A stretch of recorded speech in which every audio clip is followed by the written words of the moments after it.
Well, capital markets, private equity, all are different sources of financing the shipping industry. Where are we now and what lies ahead in the future? Okay.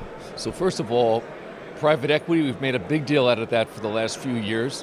But if you think about this cycle versus the cycle before the financial crisis, private equity dominated that cycle, particularly as it relates to M&A. And the debt financing connected with the deals was roughly 2/3 of all the capital raised was acquisition related. It's very different this time. This recovery is much more corporate led than it is private equity led. And so you think about the Golden Oceans and you think about the Euronavs and you think about the Starbucks, you think about the companies that have made big acquisitions in the last year. The biggest acquisitions are coming from the corporate space, not only in shipping, but in almost every other industry. Now, there are questions as to whether banks will actually be able to finance the shipping industry and obviously to what extent. Is it going to be a very specific contract which is going to be based on specific terms and, let's say, prerequisites? Banks, I think, will be much more disciplined going forward. And I think the shipping industry is going to have to find multiple ways to finance itself, but I also believe that there will be more consolidation. This wave of activity that we've seen in the last year, I don't think this is 12 months and we're done. I do think it's going to continue, and I do think there'll be benefits for the big owners that operate great companies. Do you think there is a specific time that the shipping industry will recover in full and they will actually secure finance much more easily than in the previous past?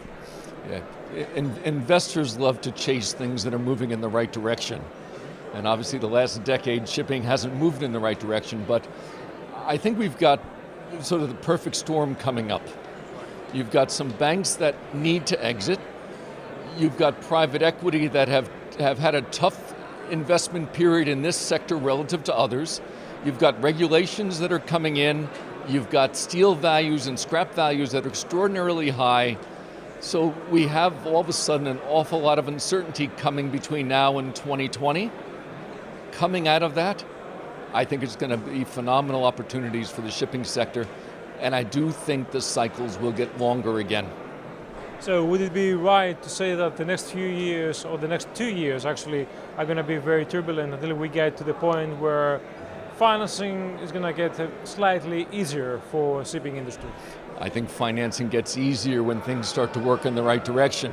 I don't think it's going to be terribly turbulent. I actually think that the markets will anticipate ahead of the reality of the news. So I don't think we have to wait till 2020 before this becomes a great investment case. I think it becomes a great investment case before that, and then people try to figure it out afterwards. Finally, just a comment on the Capital Link event. This is a great attendance, a great group of people, a combination of investors, banks, private equity, ship owners. It's a pleasure to be part of it.